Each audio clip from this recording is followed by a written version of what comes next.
ministrar conosco. Salve a igreja com a graça e a paz do Senhor. É um prazer estar aqui com os irmãos. Minha oração nessa noite é que Deus possa estar levantando missionários nessa noite para que possa estar junto conosco nessa batalha de ganhar o mundo para Cristo, né? Principalmente viciados nas drogas para Cristo. Amém? Boa noite, igreja. Saúdo a igreja com a graça e a paz. Amém? Prazer também estar com os irmãos. Meu nome é Marcos, como o pastor falou. Tenho 28 anos, né? Minha esposa se chama Lívia. Eu sei que eu não aparento 28 anos. Onde eu vou, a pessoa pensa que eu tenho 22, 20. Um dia eu fui pregar na igreja, o pastor pensou que eu tinha 17. Ele disse: se você não me mostrar a tua identidade, eu não te deixo subir no púlpito. Tive que mostrar, né? Louvado seja Deus por isso, né? Melhor ser novo do que ser velho, né? Tá com 28, tá com cara de 40, aí eu ia ficar chateado. Mas louvado seja Deus, porque Deus tem renovado não somente as nossas forças e o nosso espírito, né? Tem renovado também a nossa estética. Eu louvo a Deus por isso, né? Deus é um Deus realmente incrível. Eu tenho trabalhado com pessoas viciadas em drogas já há mais ou menos há 9 anos que eu tenho trabalhado. Eu abri um centro de recuperação no Peru, no sul do Peru, em Arequipa, e já funciona há 9 anos, e logo fui convidado a estudos primeiramente, e logo a pastorear numa igreja na Inglaterra, né? Fiquei pastoreando lá 2 igrejas, na verdade, uma de jovens e uma pastora auxiliar de uma igreja inglesa, e fiquei lá por 2 anos. Foi o tempo que também fizemos uma pós-graduação, né? E foi um tempo muito agradável, onde pudemos servir ao Senhor naquela terra gelada, na terra da rainha, né? E a Junta de Missões Mundiais nos convidou a voltar, né? Porque nós temos um projeto novo que vamos estar lançando, né? Que se chama Cristolândia para as Nações. Os irmãos têm acompanhado missões nacionais com ênfase no Cristolândia aqui no Brasil, né? E então Missões Mundiais já tinha trabalhado nessa área já alguns anos antes, através das nossas vidas. Em 2003 nós abrimos o centro de recuperação primeiro. Então a visão agora é que nós possamos caminhar para outros continentes, outros lugares do mundo. É interessante que a ONU ela fez uma estatística no ano de 2007 de quantas pessoas existiam viciadas sobre a face da terra no mundo, e foram constatado que 172 milhões de pessoas estavam presas nas drogas, de acordo à ONU. Isso em 2007, quase toda a população do Brasil, né? Estamos falando de pessoas atadas no vício das drogas. No ano de 2010 foram feitas novamente essa estatística, depois de 3 anos, né? E foi relatado que houve um pequeno aumento, segundo a ONU, né? Hoje nós somos 280 milhões, né? Um pequeno aumento, quase 100 milhões de pessoas em 3 anos, né? Segundo a ONU, que entraram no mundo das drogas. Então, o mais triste dessa história é que a ONU tem constatado que apenas desses 280 milhões, apenas 20% da população de 280 milhões contam com uma clínica ou podem se internar em algum centro de recuperação. Isso é triste, né? Nós como igreja temos que nos levantar e temos que fazer algo, porque nós sabemos que Jesus Cristo é a paz que liberta, como tem sido o lema da campanha desse ano. E se nós não fizermos algo, eu não tenho nenhuma dúvida que Jesus Cristo pedirá contas a nós quando nós chegarmos diante da sua presença. Eu não tenho dúvida de declarar e de crer que se Jesus Cristo estivesse ministrando encarnado nos nossos tempos, Ele estaria trabalhando nesse projeto, né? No Cristolândia para as Nações. Então eu peço a Deus e aos irmãos, né, que nós possamos entender o que Deus quer falar conosco nessa noite e que nós possamos aceitar a palavra do Senhor. Salmo de número 42, por favor.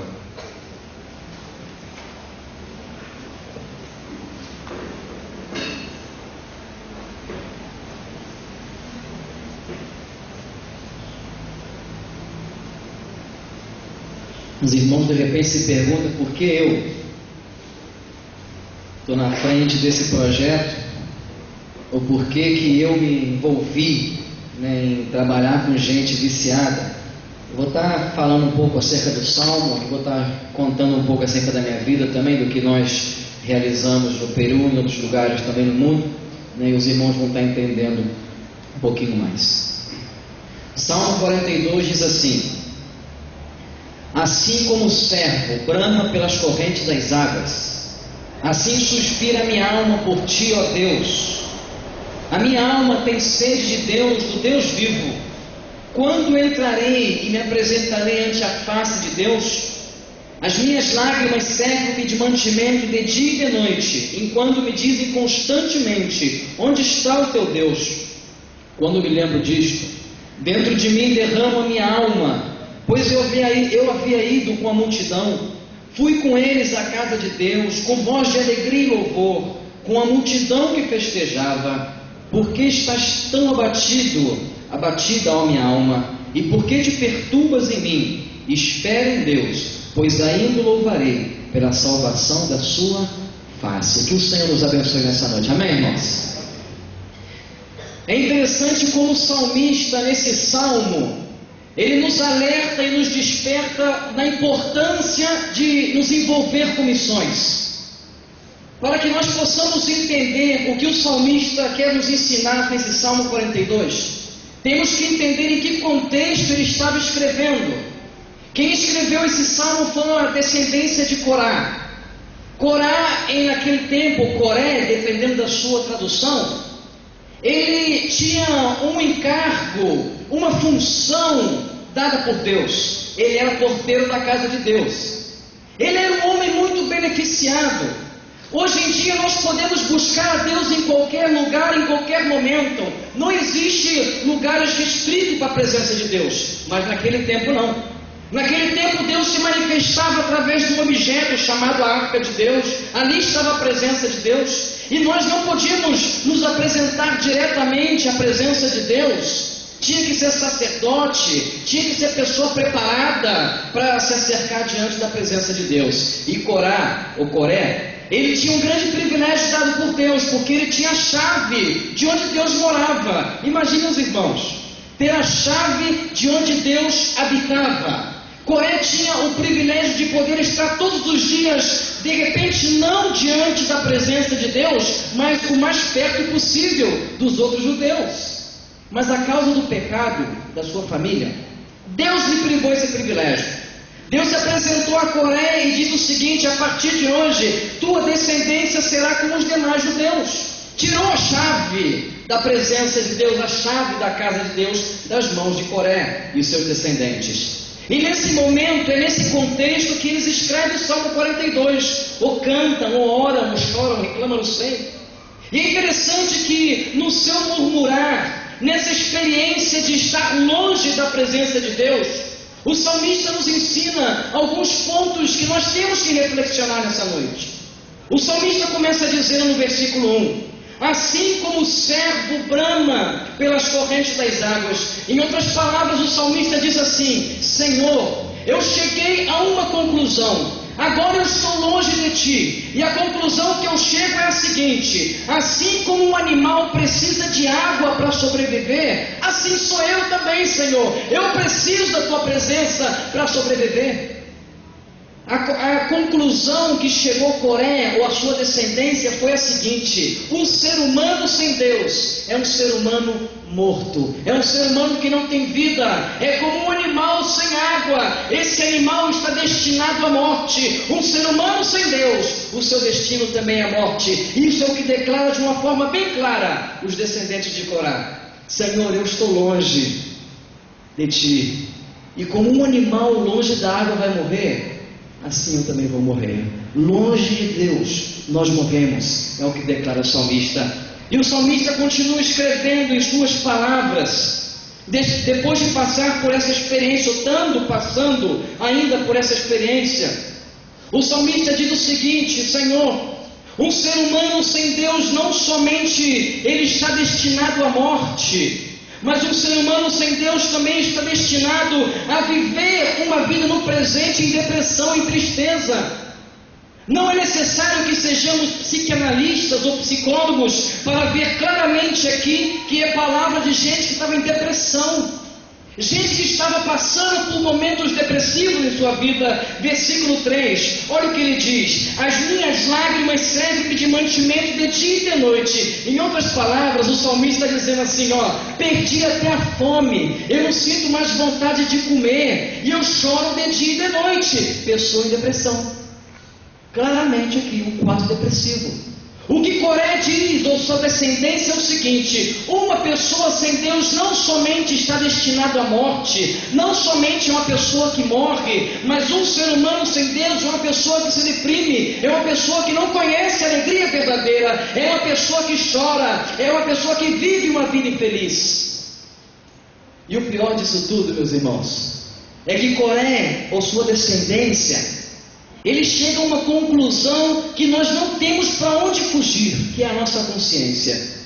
Versículo 4, ele diz o seguinte: Senhor, e se não bastasse somente o sentimento que eu sou morto, e que eu vivo chorando, que eu estou deprimido, eu tenho que lutar também com a minha mente, que me faz lembrar os meus tempos passados. Como eu ia com a multidão, diz o salmista. Eu levava o povo porque eu tinha a chave nas minhas mãos, eu era o primeiro a abrir a porta, e eu ia com o povo, e o povo ia festejando, ia em alegria, íamos dançando, em louvor, a multidão festejava, e eu estava lá no meio. Agora, Senhor, eu quero ter essa experiência de novo, e eu não posso, porque eu não tenho mais a chave em minhas mãos. A pior coisa não somente é lutar com a morte, a pior coisa não somente é viver uma vida deprimida, a pior coisa é lutar com a tua consciência que te diz: você não está bem, algo te falta, você está vazio. Aos 12 anos de idade eu lutava com isso. E eu pude declarar como Salomão declarou em Eclesiastes capítulo 2, versículo 10 e 11. Salomão diz que ele foi procurar algo para preencher esse vazio, porque a sua consciência relatava que ele vivia uma vida infeliz, que ele vivia uma vida vazia, uma vida insatisfeita. E Salomão diz que ele foi tentar preencher com as suas forças. Salomão procurou no trabalho, Salomão procurou nas mulheres, segundo o que diz a Bíblia, procurou no vinho, procurou na sabedoria, procurou em um montão de coisas. No final do versículo 11, Salomão chegou a uma conclusão, que foi como correr atrás do vento. Por isso que ele declara: vaidade de vaidade, diz o pregador. Eu pude declarar isso também, depois de procurar muitas coisas para preencher o vazio. Aos 13 anos de idade eu entrei no mundo das drogas. Eu conheci o crack. Normalmente as pessoas perguntam: mas primeiro não é cigarro, maconha e crack? Não, eu conheci o crack, direto. E eu, quando tive meu encontro com a droga, aparentemente eu tinha encontrado a solução para o meu problema. Porque eu, quando consumia droga, eu me sentia uma pessoa superior. Aquele vazio existencial, aquela consciência de infelicidade desaparecia quando a droga entrava. Foi quando eu tive medo que esse era um mundo que eu queria me dedicar e mergulhei nesse mundo. 13, 14 anos, o vício começou a aumentar, comecei a praticar coisas que eu nunca pensava que ia praticar, roubar dentro de casa, roubar na rua. A causa disso a polícia me pegou e eu fui preso pela primeira vez, com 14 anos de idade. Meu pai desconfiava que eu era viciado, mas eu sempre negava. Quando eu fui preso, ele foi lá na cadeia pagar fiança e falou comigo: agora eu não tenho nenhuma dúvida que você é viciado, eu vou te internar. Me tirou de lá com 15 anos de idade. Cumpri 15 anos, de lá eu fui direto para um centro de recuperação em Santiago do Chile. Fiquei nesse centro de recuperação 45 dias internados. Falei para meu pai o seguinte: pai, eu já estou recuperado. E meu pai: não acredito, 45 dias, eu já estou recuperado. Meu pai foi lá me visitar, estávamos participando de um culto no centro de recuperação, né, e era um centro de recuperação pentecostal. Então eu daí a falar em língua, né, levantei a mão e comecei a falar em língua para manipular meu pai acreditar que eu tinha mudado. Meu pai olhava para mim assim assustado, né, como um bom batista se assusta, né, e olhava. O Espírito Santo de Deus foi entrando em minha vida, foi tirando toda a brecha, foi preenchendo todo o vazio existencial, foi tirando toda a tristeza, toda a depressão, foi quebrando toda a corrente que me aprisionava às drogas, quebrou toda a maldição que os psiquiatras falaram o seguinte: teu filho não tem cura. Jesus Cristo me mostrou naquela noite que o que é impossível para o homem é possível para Jesus. Louvado seja o seu nome. Jesus me libertou. Jesus não somente me libertou, mas Jesus também me chamou para a obra missionária. Jesus falou o seguinte: Marcos, eu quando toco a vida de alguém, é para que assim alguém possa tocar a outros. O propósito da salvação é muito mais do que você dizer, eu vou para o céu, eu sou salvo, e ficar louvando a igreja. É muito mais do que isso, isso é muito gostoso, mas o propósito principal da salvação vai mais além. Deus te resgata, Deus te consola, diz o apóstolo Paulo, para que você possa consolar a outros, para que você possa resgatar a outros. Esse é o propósito principal da salvação. E Deus falava aquilo comigo, e eu falava, não, Deus, eu não quero isso. E Deus falava, Marcos, eu vou te usar abrindo centro de recuperação pelo mundo. E eu falava, Deus, você mesmo, e vai começar pelo Peru. E eu falava, Deus, eu não quero isso. E eu recusava. Um ano depois de internado, ainda estava internado, participei de uma vigília da Assembleia de Deus. Quantos aqui já participaram de uma vigília da Assembleia de Deus? Pode levantar que o pastor está me olhando. O pastor também participou. Mais gente levantaram, mas fogo lá, né? Eles dizem, né, que o reteté ela desce, né? Bom, estava lá aqueles mistérios, né? E começou linguaiada para cá, e eu lá no meio da roda, como bom batista, orando em espírito, né? Fechando meus olhos e somente adorando no meu coração. De repente, irmãos, no meio dessa vigília, começou uma mulher a rodar. E ela rodava. Era uma coisa sobrenatural, realmente. Eu olhei primeiro assim e falei, aquela mulher vai cair. Até cutuquei meu amigo e falei, ela vai cair. Porque ela tinha uma idade considerável e tinha um peso considerável também. Era impossível que a mulher ficasse rodando tanto assim. E eu falei assim, ela vai cair. E não caía. E eu comecei a ficar com medo. Eu falei assim, pô, isso aí não é de Deus não. Eu como bom batista comecei a repreender. Eu falei, Deus, vai repreendendo aquele demônio, aquilo é demônio, não é possível. Está rodando, não cai. E eu fechei meu olho e comecei a repreender. E de repente eu comecei a sentir um bafo quente aqui na minha testa. Eu não abro o olho, era uma mulher me olhando. E eu olho para a cara dela assim, assustado, e ela fala assim comigo, Marcos. E ela não me conhecia. E eu me arrepiei todo no começo. E eu falei assim, poxa, esse demônio vai começar a falar dos meus pecados agora, né? Você é um pecador porque você fez isso, o demônio gosta disso. Eu falei assim, poxa Deus, deixa o demônio, fecha a boca dele, porque ontem à noite eu pequei e tal. E de repente ela fala assim, por que você reúsa obedecer ao chamado de Deus na tua vida? Deus me trouxe aqui nessa noite, nessa madrugada, para te dizer o seguinte, Ele vai te usar abrindo um centro de recuperação, sim, você querendo ou não, você que escolhe. Ela começou a rodar e saiu. Eu caí naquela noite diante da presença de Deus, irmãos. E entenda uma coisa, foi lá, naquele momento, que eu me entreguei de verdade para Jesus. Uma coisa é você ter teu encontro com Jesus. Uma coisa é você olhar a Deus e falar como Isaías, eu vi. Outra coisa é você chegar no versículo mais embaixo que diz, eis-me aqui, envia-me a mim. São duas coisas diferentes, distintas. Eu tinha me entregado a Jesus, eu tinha tido meu encontro com Jesus, mas eu queria continuar vivendo da maneira que eu queria. Eu continuava vivendo os meus planos, rejeitando a entrega total. E irmão, Jesus Cristo não quer 90% da tua vida, Ele quer 100%. Foi lá que eu me entreguei. Contei a experiência para o meu pai. Falei assim, vou contar para o meu pai me tirar daqui, vou botar para quebrar. Contei do peão, da mulher rodando, tudo, contei o detalhe. Meu pai me escreveu e falou assim, Marcos, glória a Deus que a mulher te falou e ela diz que Deus falou, né?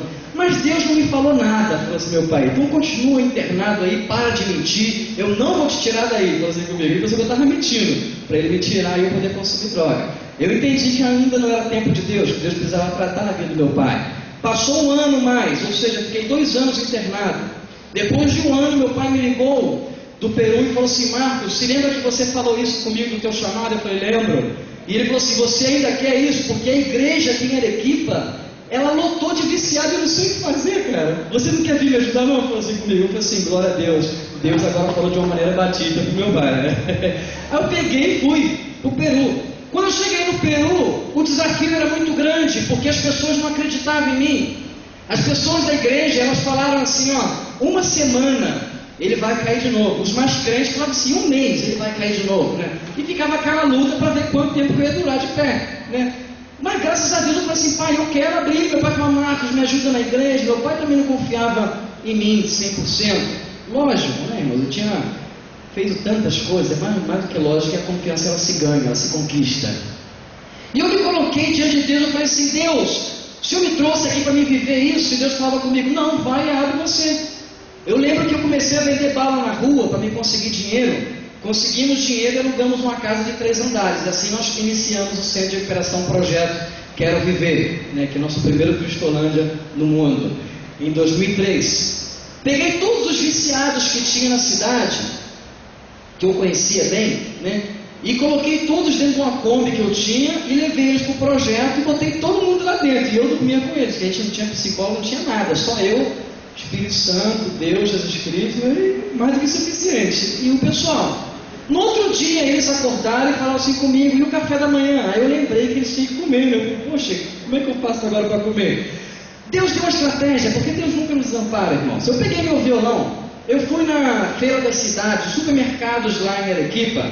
Eles não são como os nossos grandes supermercados que nós temos aqui no Brasil, com ar-condicionado, seção de verduras, não. Lá são aqueles famosos feirões de sábado, né, que tem aqueles feirões na rua. Lá os supermercados são assim, são na rua, assim, aquele monte de gente e tal.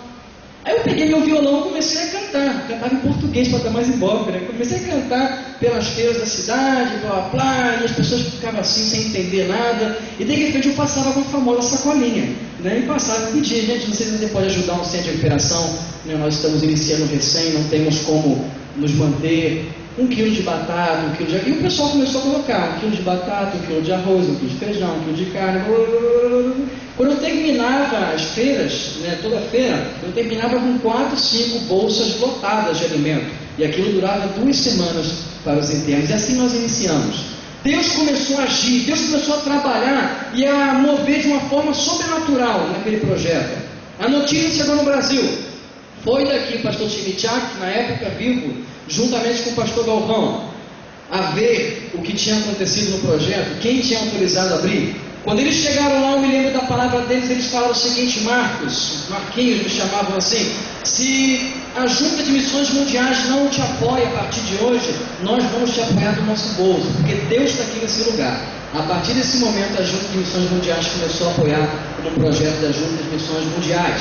E, irmãos, não tem sido fácil a nossa luta naquele lugar.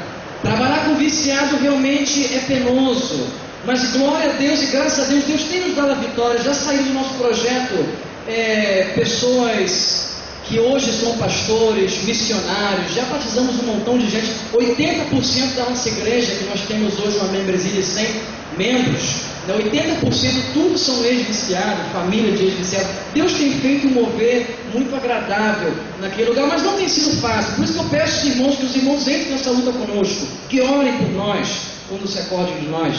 Eu lembro de um jovem chamado Miguel.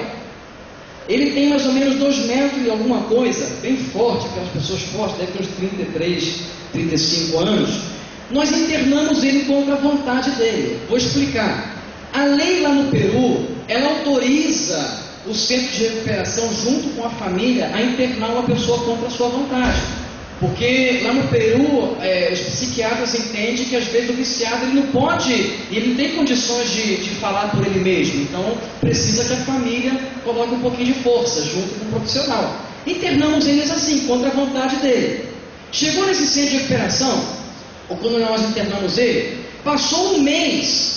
A mãe dele chegou para perto de nós e falou assim, eu quero tirar meu filho. E eu falei assim, senhora, teu filho não está recuperado, até 1 mês internado, fica ele mais tempo, foi tão difícil trazer ele aqui. E a senhora falou, não, quero dar uma chance para ele, tiram ele do projeto. Passou algumas semanas, aquele jovem me ligou e falou assim, Marcos, eu quero conversar contigo. Aí eu falei, tudo bem, vamos para a igreja, lá a gente conversa. Não, quero que você venha à minha casa. Eu falei, tudo bem, vamos para casa. Cheguei na casa daquele jovem, muito cordial, muito amável, fez eu entrar na casa dele. Quando ele me fez entrar no quarto dele e trancou a porta com chave, o demônio entrou ali, porque ele mudou. E falou assim, que tu vai morrer, que não sei o quê, por que tu me trancou contra a minha vontade, que você não sabe que quando você fecha um animal, a tendência é ele virar mais animal, e eu virei mais animal, e começou a me xingar. E ele falou o seguinte, eu tenho aqui debaixo da cama um revólver, que eu vou te matar, e nós estávamos sozinhos em sua casa, sua mãe não estava lá.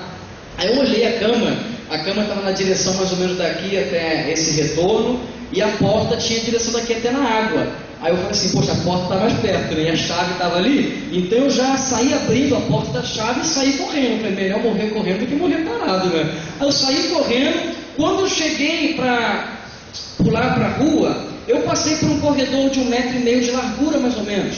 A porta que dava para a rua estava fechada e a chave não estava lá na fechadura. E eu comecei a chutar a porta, e a porta nem se mexia, porque é aqueles portões grandes de madeira. E eu me desesperei, comecei a gritar por socorro, e por favor, gente, me ajuda. Ninguém naquele momento me ajudou, porque a pessoa tinha medo dele, os vizinhos tinham medo dele. E eu comecei a gritar, polícia, nada.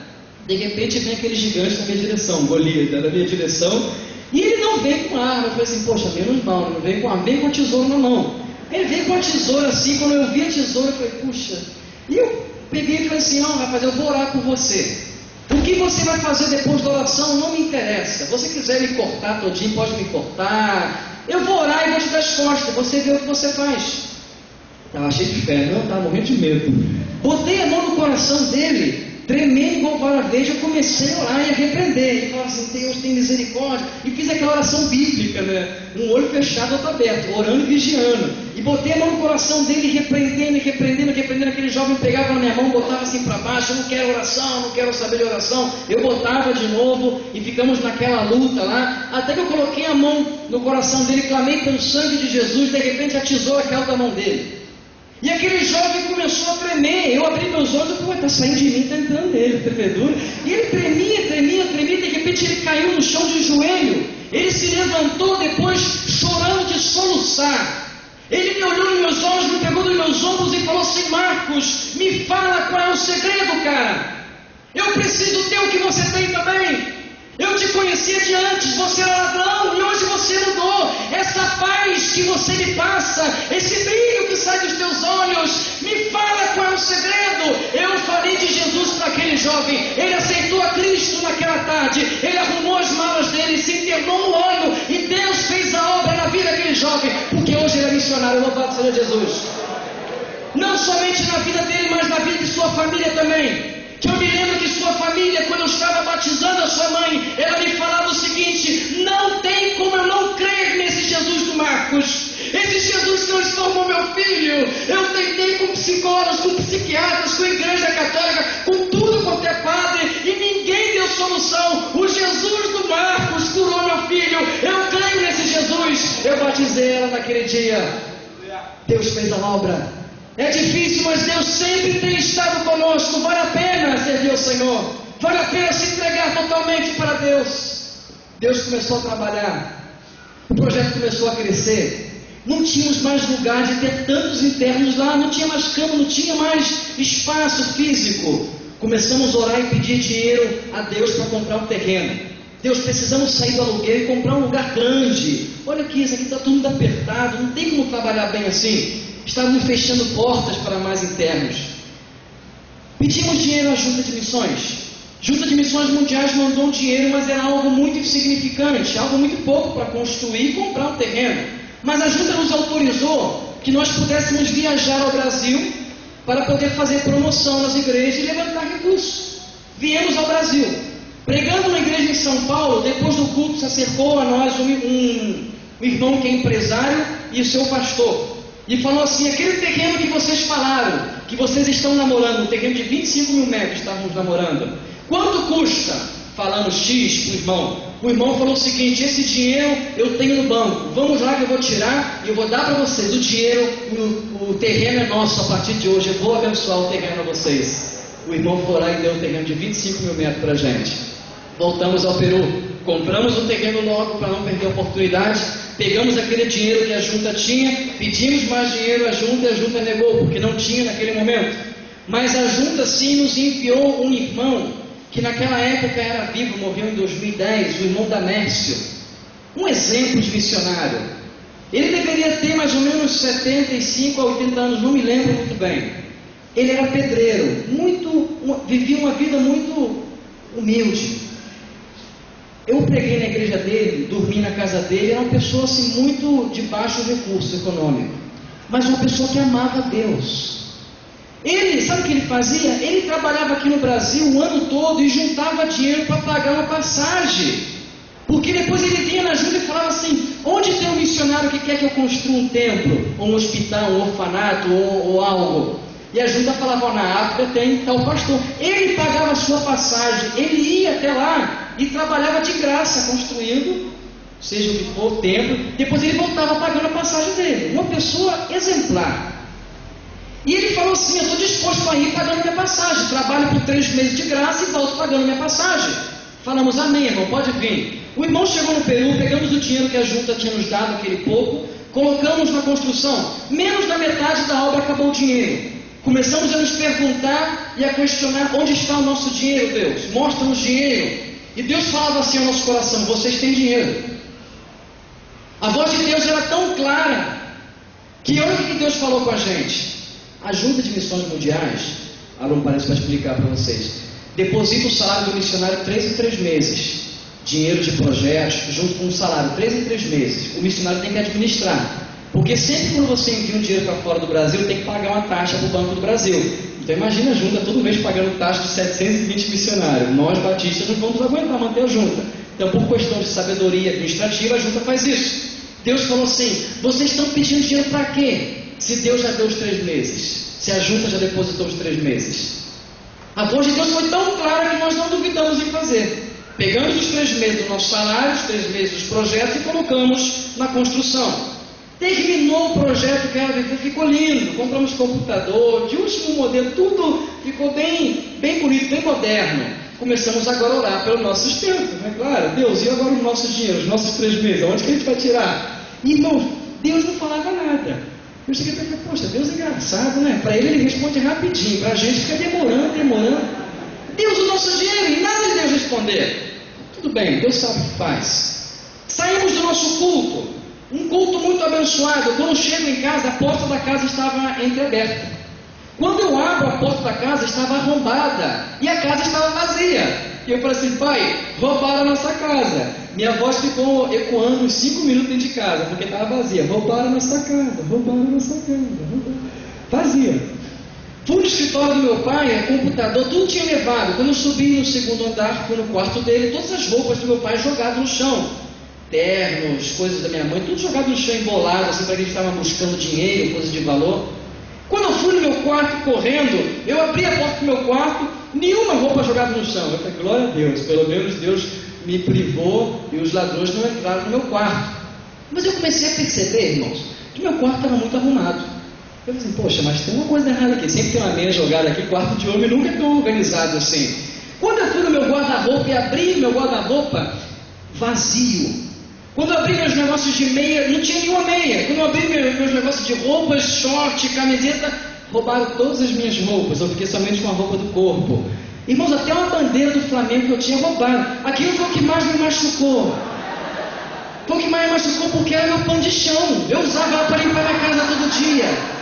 Eu pisava nela e ia limpando. Mãe, eu limpo a casa para a senhora. E limpava a casa com aquele pano de... Pastor flamenguista, você desculpa, Vasco do Vasco, era a bandeira do Vasco, gente. Roubaram. A polícia chegou à conclusão que foi alguém que passou pelo projeto e foi me agradecer dessa maneira, roubando as minhas coisas. Passou uma semana, fui ao projeto, ao centro de operação, e falei: já que o diabo quer guerra, vamos tacar fogo nele, vamos fazer uma vigília. Organizei uma vigília, aquelas vigílias que a gente organiza lá no projeto, de 10 da noite até 6 da manhã. Falei: vamos organizar uma vigília, o diabo vai sair daqui queimado, já que ele se levantou, vamos derrubar ele. Aquela ideia bem... Aí eu cheguei e comecei a vigília, a vigília de hoje será maravilhosa, porque Jesus vai derramar seu poder, blá. 1h da manhã minha cabeça começa a doer, meu corpo também.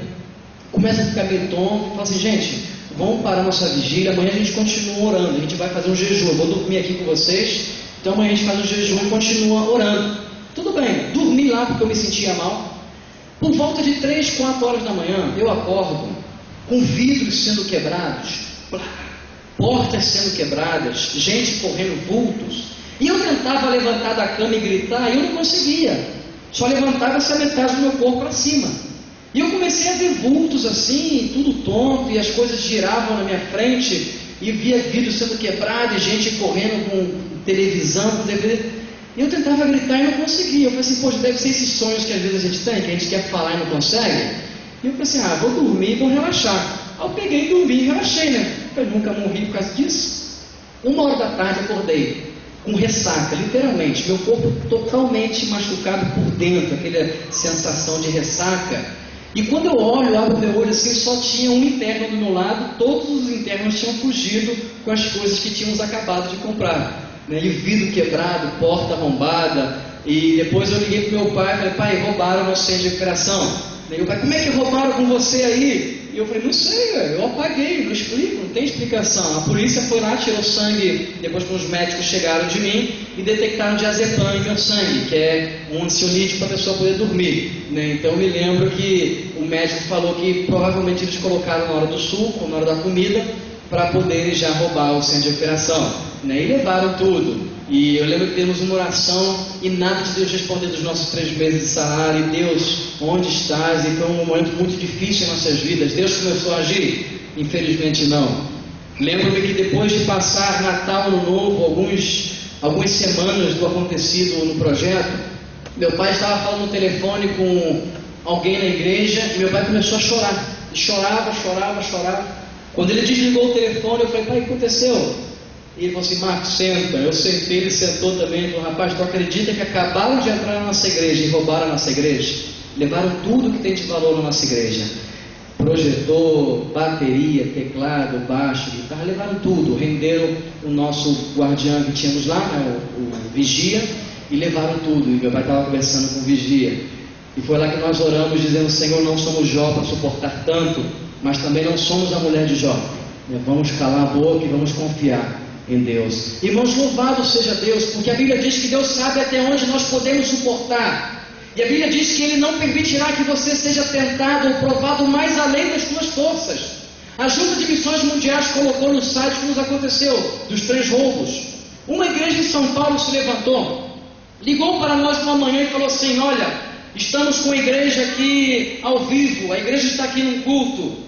E nós lemos o que aconteceu com os irmãos no site da junta, dos 3 roubos. Nossa igreja se sensibilizou. E nós decidimos agora, num culto, mandar uma oferta para os irmãos comprarem tudo de novo em sua casa, tudo de novo no centro de operação e tudo de novo na igreja que roubaram. Pode mandar a lista que a gente vai mandar o dinheiro de tudo que roubaram em vocês e vocês vão comprar tudo de novo. Compramos tudo de novo na casa, no centro de operação e na igreja. Antes do centro de operação tinha uma televisão de 14. Hoje, se os irmãos tiverem a oportunidade de ir lá, vão ver que tem aquela pantalha, como é que fala? Aquela plasma, né? Aquela plasma, mas aqui se confunde inglês, espanhol, português.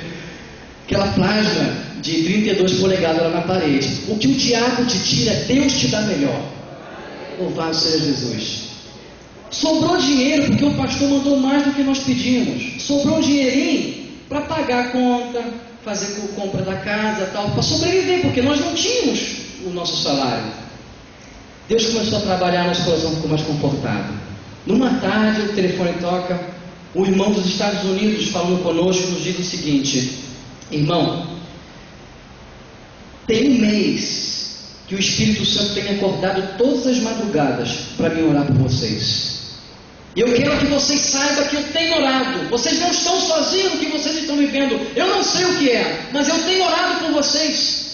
E nessa madrugada em especial, Deus não somente mandou eu orar por vocês, mas Deus também mandou eu dar oferta para vocês. O que vocês vão fazer com oferta não me interessa. Deus está mandando eu dar. Deus sabe da necessidade de vocês. Passou uma semana que o Banco dos Estados Unidos libera o dinheiro para pegar o Banco do Peru. Quando fomos lá na nossa conta bancária, abrimos a nossa conta bancária, sabe o que tinha lá, irmãos? Não roubaram não. 3 meses do nosso salário, nem um centavo a mais e nem um centavo a menos. Louvado seja Jesus. Os 3 meses exatos que Deus tinha falado no começo assim, vocês estão pedindo dinheiro para quê se vocês têm dinheiro? Vocês têm os 3 meses. Vocês estão pedindo dinheiro para quê? Se vocês têm os 3 meses do salário, usa isso. Lá estava lá. Deus falando o seguinte, para de reclamar.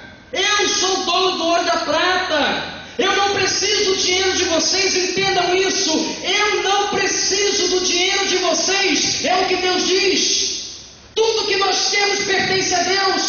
Toda a criação, todas as riquezas do mundo pertencem a Deus. Deus é dono de tudo. Deus, quando pede algo para nós, Deus, quando pede tesouro, é porque Ele quer o nosso coração, Ele quer ver a nossa entrega, Ele quer ver a nossa fé. Isso é o que interessa a Deus. Quando Jesus Cristo diz o seguinte: onde está o vosso tesouro, ali está. Estão entendendo como é que Deus trabalha?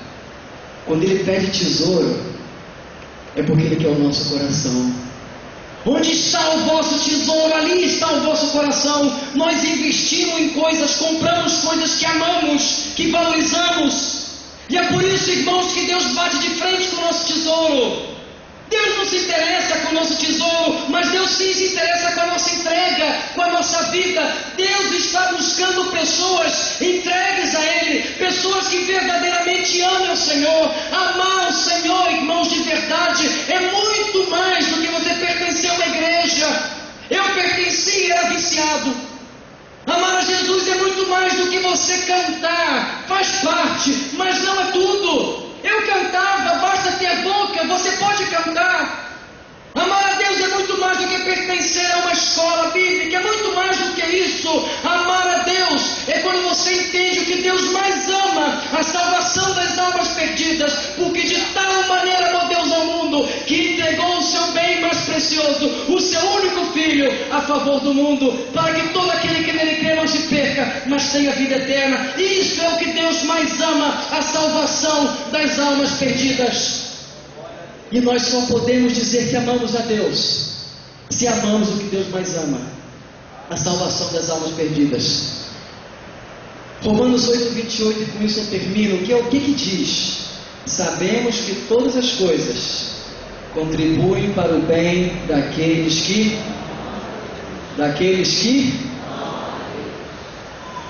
às vezes a gente entra na presença de Deus e fala assim: Deus, tu está vendo a minha casa, o Senhor está vendo tudo que o diabo tem feito na minha família. Transforma isso em bênção, Senhor.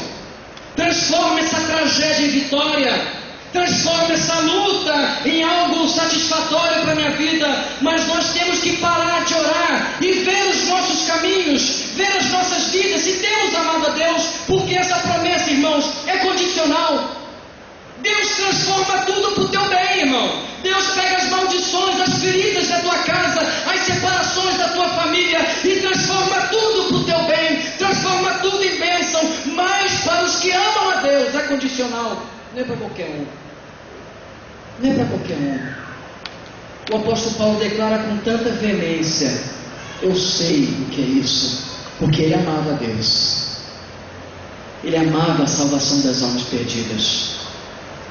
Você quer que Deus transforme as derrotas da tua vida em vitória? Você quer que Deus transforme as maldições em bênçãos na tua casa? Você quer que Deus pegue a ferida no teu coração e transforme em algo bom para a tua vida, para a sociedade, para a tua casa, para a igreja? Você quer essa transformação, que Deus vê isso? Ame a Deus, o segredo é esse. Ame a salvação das almas perdidas. Termino contando um testemunho de um pastor. Gostaria que o irmão pudesse me ajudar no teclado, por favor. Uma história real. Gostaria que os irmãos já pudessem estar meditando em suas vidas, em seu coração, e nessa história que eu vou contar, bem rápido, já para terminar. Um pastor dos Estados Unidos, uma igreja muito pequena, uma igreja pobre. Mas esse pastor amava a Deus. Ele não podia passar um minuto sequer sem falar de Jesus para alguém. Não perdia nenhuma oportunidade. Ele entendia que amar a Deus é isso. A liturgia, os cânticos, se congregar, isso é consequência. Mas amar a Deus era aquilo. Ele tinha entendido aquilo. Você não perdia tempo. Falava para todo mundo de Jesus. Certa vez em sua vida, um câncer de cérebro chegou na vida daquele homem. A família levou ao médico e o médico deram um prognóstico, ou seja, o que iria acontecer no futuro. E falaram o seguinte: olha, é morte, não tem cura. E a família perguntou perguntou: mas é morte quando? E o médico falou: não temos como detectar exatamente a data, é morte, se preparem. De repente aquele homem não consegue mais levantar do seu leito num dia. Em vez de acordar como todos os dias e ir pregar aos seus vizinhos, ele não conseguia levantar e falava coisas com coisas. A família rapidamente chama o médico examina e fala assim: é hoje, chegou o seu dia, ele vai morrer. Chame toda a família e desfrute os últimos minutos de vida com ele. A esposa chamara toda a família, vieram seus filhos, primos, todos os seus parentes ficaram em volta dele, desfrutando os seus últimos fôlegos de vida na presença daquele homem de Deus. E é interessante que a psicologia ensina que uma pessoa que está a ponto da morte, essa pessoa ela fala, ela deseja, ela se expressa do que ela mais ama. Olha que interessante.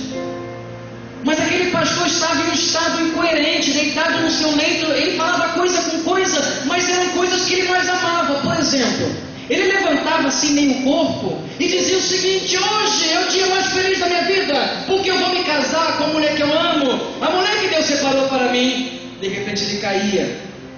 E ele levantava um minuto e falava: hoje eu vou batizar meu primeiro filho, louvado seja Deus, é o dia mais feliz da minha vida. E ele caía. E falava várias coisas de sua família. Isso comovia a sua família, porque a sua família tinha visto naquele momento que o que ele mais amava era a família. De repente, de tanto falar, aquele homem cai e não levanta mais. Seu filho se acerca a ele para ver se a respiração tinha ido embora e se seu pai tinha partido para a glória.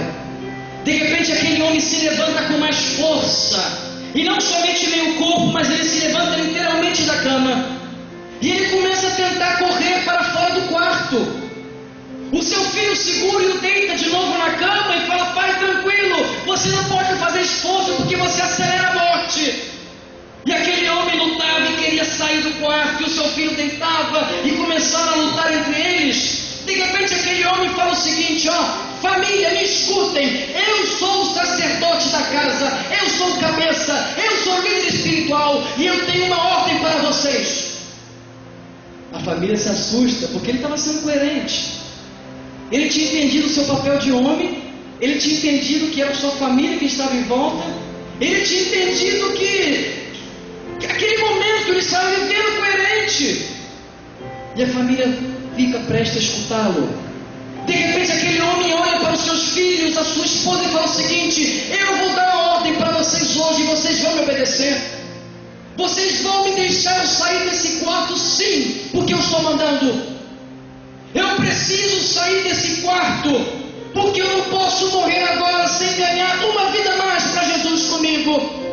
Eu não posso subir na presença de Jesus agora nessa noite com minhas mãos vazias. Eu preciso chegar ao pé de Jesus e falar: Jesus, aqui é a minha última alma, Senhor, que eu ganhei para Ti. Eu não posso morrer agora, família, sem pegar um viciado mais na rua e falar de Jesus para ele, porque Jesus Cristo é a paz que liberta. Eu não posso morrer agora sem dar comida a um faminto mais na rua. Eu não posso morrer agora sem pregar o Evangelho de Jesus. Me deixem sair desse quarto, eu ordeno a vocês. A sua família deixou. Aquele homem começou a correr para fora. E chegando na porta que dava para fora do seu quarto, ele caiu e morreu. Morreu desejando ganhar uma vida a mais para Jesus. Morreu desejando ajudar um viciado mais.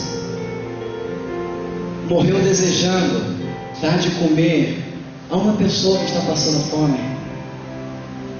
Morreu desejando pregar o Evangelho. Evangelho é isso, gente. Evangelho é isso. Aquele homem amou Jesus. Aquele homem amou a Deus. Você ama a Deus? Feche teus olhos. Gostaria que você pudesse, nessa noite, estar olhando para o teu coração. Eu não posso terminar esse momento sem fazer pelo menos 3 chamados aqui nessa noite. O primeiro chamado vai para você, meu amigo, meu irmão, minha amiga, que está aqui nessa noite e nunca teve um encontro com Jesus. De repente a tua vida está amarrada em pecados. Eu não sei a tua realidade, mas de repente você não consegue descrever o teu encontro com Jesus porque você nunca teve.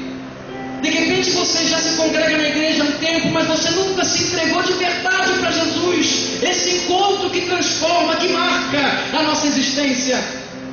E se você nessa noite deseja se entregar a Jesus, deseja sair dessa noite com a certeza da salvação da tua alma, da tua vida, a libertação dos teus pecados, eu gostaria que no lugar onde você está, que você pudesse levantar a tua mão para que eu possa te ver. Eu somente gostaria de te ver e orar por você. Levante a tua mão, você que deseja aceitar Jesus. Deus te abençoe. Alguém mais? Deus abençoe. Existe alguém que deseja aceitar a Cristo nessa noite? Levante a tua mão, somente eu estou te vendo. Eu gosto de querer orar por você nessa noite. Deus te abençoe. Deus te abençoe. Amém. Alguém mais? Não vou insistir. É tua oportunidade para você descrever a tua experiência. Existe alguém aqui? Deus abençoe. Agora, para as pessoas que já aceitaram a Cristo, é a minha palavra. Você já tem vivido essa experiência com Cristo, mas você não tem entendido a segunda etapa da conversão, que é a entrega. Eu tenho a salvação, sou salvo, mas venho na igreja e está bom demais assim. Não, Jesus quer mais de você. Jesus deseja te usar. Jesus deseja que você também seja um instrumento, um vaso nas mãos dele para abençoar as tuas vidas. Esse é o propósito da salvação. Se você nessa noite deseja se entregar, você já tem a Jesus, mas deseja se entregar para Jesus fazer o que ele quiser de você, levante a tua mão também, que eu quero orar por você. Deus abençoe, Deus abençoe. Todos aqueles que estão levantando as suas mãos, Deus abençoe, Deus abençoe, Deus abençoe, Deus abençoe. Todos que estão levantando sua mão, não é um compromisso comigo, nem com o pastor Marcos ou o pastor da igreja, é um compromisso com Deus. Deus abençoe, pode abaixar as suas mãos, Deus abençoe. Terceiro e último chamado que eu gostaria de fazer é para que vocês, dá oportunidade para vocês entrar conosco nessa batalha. Temos 280 milhões de viciados no mundo, apenas 20% tem oportunidade de ouvir de uma libertação, não de Cristo, de um tratamento, seja qual seja, apenas 20%. É triste a nossa realidade. Mas irmãos, nós podemos mudar esse quadro. Se nós nos levantamos como igreja, com o poder que Jesus Cristo nos deu, nós podemos entrar nesse projeto também para poder acabar com a droga no mundo, acabar com os viciados no mundo. Eu creio nisso, porque eu creio no poder de Deus. Se você quer fazer parte dessa obra conosco, eu gostaria de te convidar para você poder preencher aqui uma fichinha que eu trouxe da Junta de Missões Mundiais. Você pode entrar nessa obra conosco de 4 maneiras. Uma é entregando a tua vida. Olha, eu quero ser um missionário da Junta de Missões Mundiais. A Junta vai entrar em contato com você se você escreve isso, você marca isso no folheto que nós vamos te dar. Outra é ser um voluntário. Eu não quero ser um missionário, mas eu quero visitar por 10 dias, quero visitar por 15 dias um campo missionário. Você pode também ser um voluntário. Outra maneira de apoiar a gente nessa obra é orando por nós, intercedendo. Coloque em sua ficha aí, eu quero interceder pelo projeto Cristolândia para as Nações. E outra maneira é aportar com a sua economia, a partir de R$20 por mês, irmãos. A partir de R$20 por mês, você pode estar salvando mais viciados a saírem do mundo das drogas. Eu gostaria de convidar os irmãos que queiram entrar nesse projeto conosco, que pudessem levantar as suas mãos, que minha esposa vai estar entregando um folhetim. Ou vamos fazer melhor, irmãos, se os irmãos pudessem vir aqui na frente para pegar aqui o folhetim com a Lívia. Todos os irmãos que estiverem preenchendo com adoção, seja intercedendo, seja ofertando, os irmãos vão ganhar uma revista de missões todos os meses em sua casa. Mas eu não vou aportar com 20, não, vou só orar. Você vai ganhar também, porque a Junta de Missões Mundiais não quer o teu dinheiro, quer a tua colaboração, quer o teu envolvimento com missões. Então, se você deseja entrar nessa obra conosco, seja orando, seja intercedendo, seja contribuindo, seja indo, seja sendo um voluntário, vem aqui, pega uma fichinha, por favor, preencha e nos entregue até o final do culto para que nós possamos levar a Junta de Missões Mundiais. Temos canetas aqui, se vocês precisam de caneta, Liga também tem caneta também. Mas não fique de fora desse projeto, não, irmãos. Nos apoie, apoiar mais viciados, tirar mais viciados do mundo, das garras de Satanás. Se existe mais alguém aqui, pode estar vindo pegar papelzinho aqui com Lívia. E eu gostaria de orar por todas aquelas pessoas que aceitaram a Cristo, aquelas pessoas que fizeram seu compromisso com Cristo de se entregar a Ele de verdade, e aquelas pessoas que vão entrar conosco nessa batalha de acabar com a droga no mundo. Vamos conseguir, irmãos, amém? Eu creio no poder de Deus. Eu vou orar por vocês. Feche seus olhos. Elevemos nosso coração, Senhor. Ó Deus, eu me coloco, Deus, de joelho em favor, Deus, de todas aquelas pessoas que hoje fizeram compromisso com o Senhor. Aquelas pessoas, Deus, que hoje te aceitaram por primeira vez em suas vidas, que tiveram um encontro com o Senhor. Deus, enche-as com o teu Espírito Santo, Senhor. Sela-as com o teu poder, Deus. Dá-lhes, Deus, o gozo da salvação. Que elas saiam, Deus, por essas portas diferentes ao que elas entraram nessa noite, no nome de Jesus. Liberte-as de pecado, Senhor. Tu sabes do que elas têm vivido. Eu te suplico, Deus, que o teu poder as enche, as alcance, Deus, no lugar onde estão. Deus, eu oro também por aqueles irmãos que já tiveram um encontro contigo, mas precisavam se entregar ao Senhor, precisavam declarar o que Isaías declarou: eis-me aqui, envia-me a mim, faça de mim o que o Senhor quiser, Senhor. Deus, não é um compromisso comigo, é um compromisso com o Senhor, Pai. Por isso, Deus, cuida de cada um que se comprometeu contigo. Aqueles, Pai Santo, que fizeram o compromisso de nos apoiar no Cristolândia para as Nações, de acabar com a droga no mundo, de apresentar o Evangelho a mais viciados pelo mundo, Senhor. Deus, nós queremos pedir as tuas bênçãos sobre essas vidas que se comprometeram nessa noite, Senhor. Dá-lhes, Deus, condições, Deus, dá-lhes tempo para poder interceder, para poderem orarem, Senhor. Quão importante a oração. Dá-lhes, Deus, santa economia, para que eles possam apoiar-nos economicamente. Tu sabes, Deus, o quão necessitado é a tua obra, Senhor. Quantos desafios, Pai. Eu rogo, Deus Santo, em nome de Jesus, que o Senhor abençoe grandemente essa igreja. Todos os irmãos que ouviram a tua palavra, que foram desafiados pelo teu Espírito, Deus, que todos possam estar dando uma resposta em seus corações diante da tua presença. É a oração que eu faço no nome de Jesus. Amém, Senhor. Peço, irmãos, que todos os irmãos que preencheram a fichinha, que possam estar nos entregando antes de terminar o culto, até o término do culto, por favor, para que nós possamos encaminhar a Junta de Missões Mundiais até amanhã. Obrigado, igreja. Deus abençoe.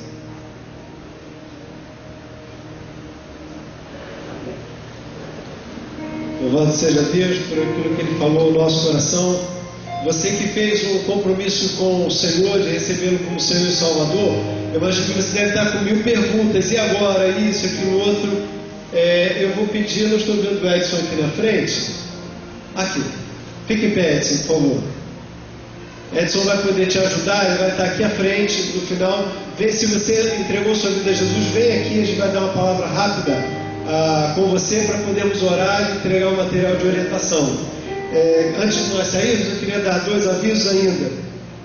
Nós vamos entrar a partir de terça-feira na Semana da Juventude e vamos ter 2 encontros importantes. Terça-feira vai ser um programa que está já anunciado no nosso boletim, Terça Viva, com o tema desse mês, Barulho Santo. Vamos receber alguns grupos musicais e vai ser uma festa espiritual e barulhenta. Então nós queremos convidar, se você tem jovens, amigos que gostam de música popular, tragam-os, convide-os e venham com eles também. O horário será às 19h30 aqui no templo. Também nesse tempo de juventude, nós vamos ter um encontro da juventude no próximo sábado, no horário de 19 horas, dia 28. O programa vai ser aqui no salão, dirigido pela nossa Unijovem.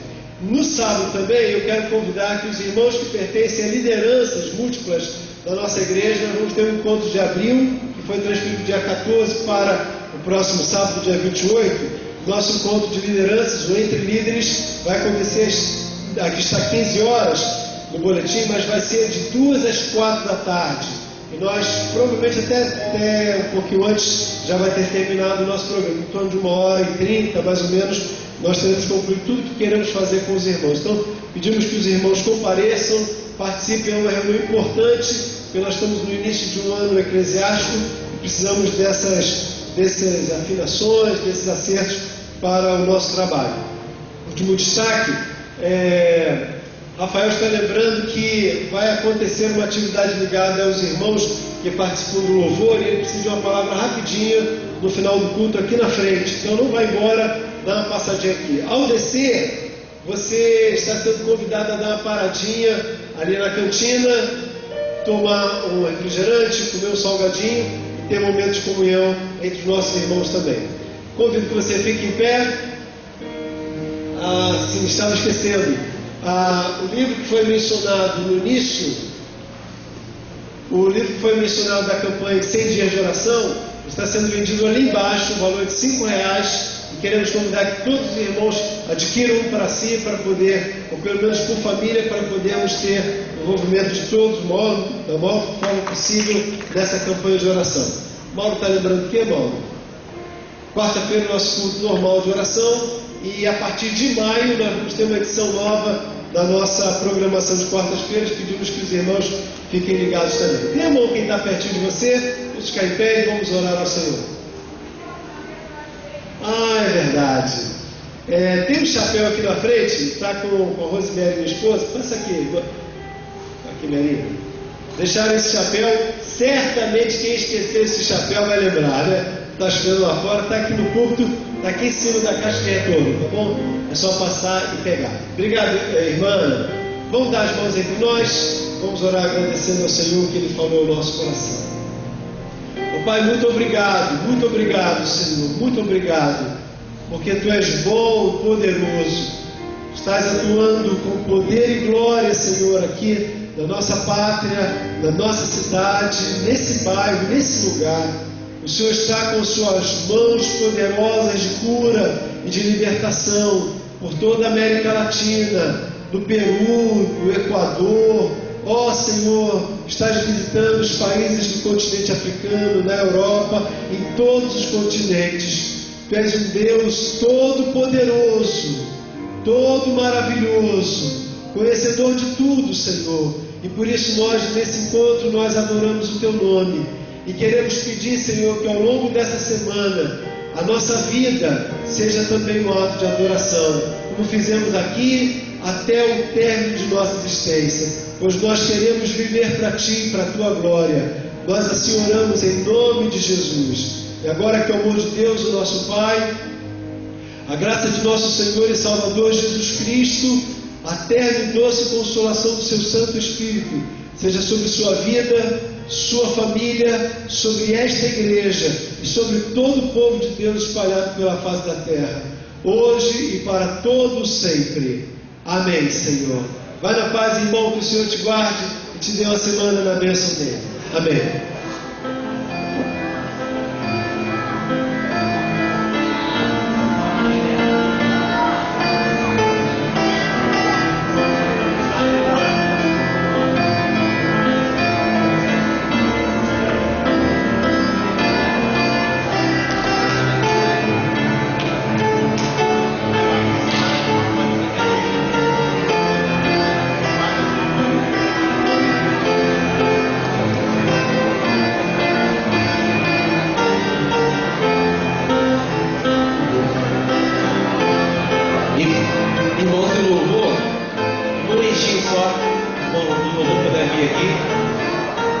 Obrigado, hein?